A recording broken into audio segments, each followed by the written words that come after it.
They're gonna have to tear me away from you, 'cause you're the one thing that I can't lose. I remember this song, Tear Me Away, was the catalyst for Northern Arms. It was the original idea that began me on this trail here.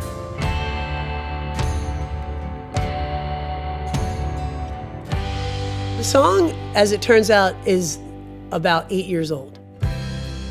It had been attempted in the past, but never quite properly realized.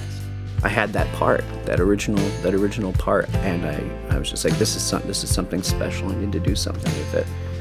And I sat on it, couldn't really figure out where to go with it.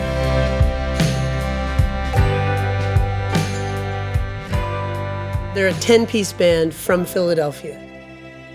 A 10-piece band means a lot of people, a lot of ideas, a lot of time. The question does come up, how do you record a song by a 10-piece band in one day? And the answer is it's a little bit of a stretch. So here's the deal. You guys are gonna just run through the song a little bit so we can get our final levels and get everybody's headphone levels good. Sure. And then we should be all set to just start recording them. Okay. Everyone had some trepidation, but we were gonna be able to pull it off. If you set the tone early in the morning that we're gonna debate everything or we're gonna do it, listen back, discuss, and then maybe do it more, that's a way of setting yourself up for a really long day. But if you set the tone that, we're gonna be on it, we're gonna be listening, and we're all gonna be trusting of each other's confidence in the parts we're getting, that makes the day go a little bit faster.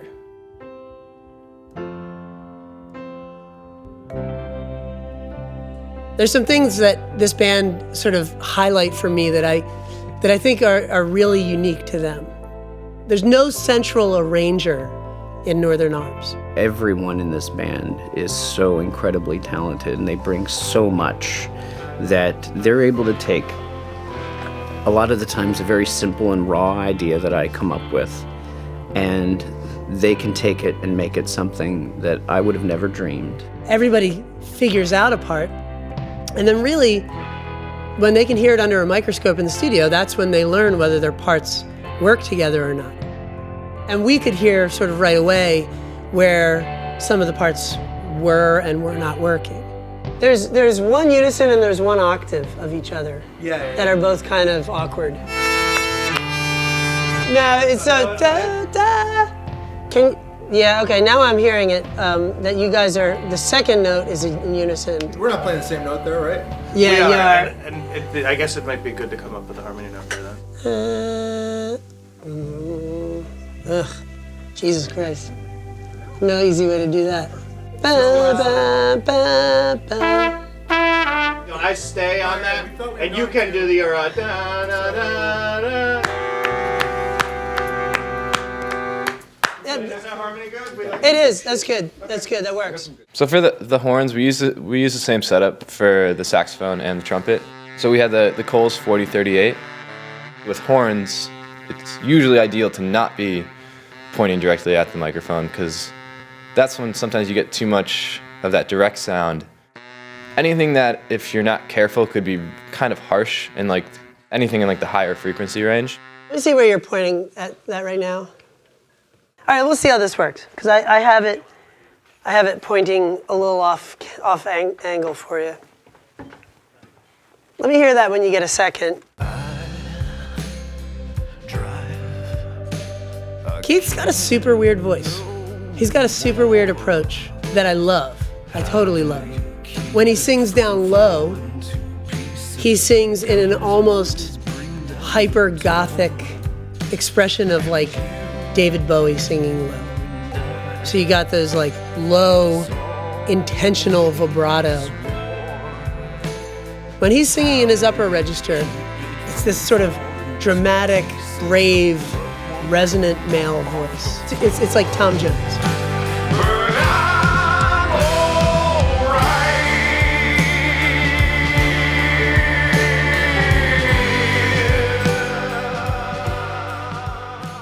when it comes to recording a vocal like that, it's a little tricky at first because you kind of have to just figure out like how are you going to balance that and how are you going to manage those different characteristics all while they're just happening within the same song.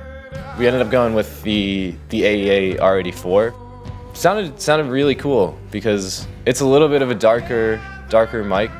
When Keith like got to those like really low notes in the verse, like the R84 just picked it up really well and just like had that nice smooth like round character that his voice naturally has. All right, sounds good, right? Yeah. This mic sounds fucking awesome on you. Thank you. Really does.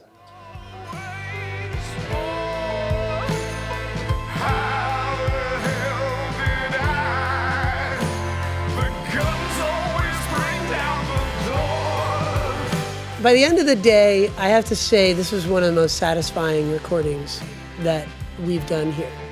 The fact that we could have the opportunity to record the song that launched the band that helped Keith make sense of life and struggle and everything he's been through, that was too huge of an opportunity to pass up. I'll touch you, but I'm alright.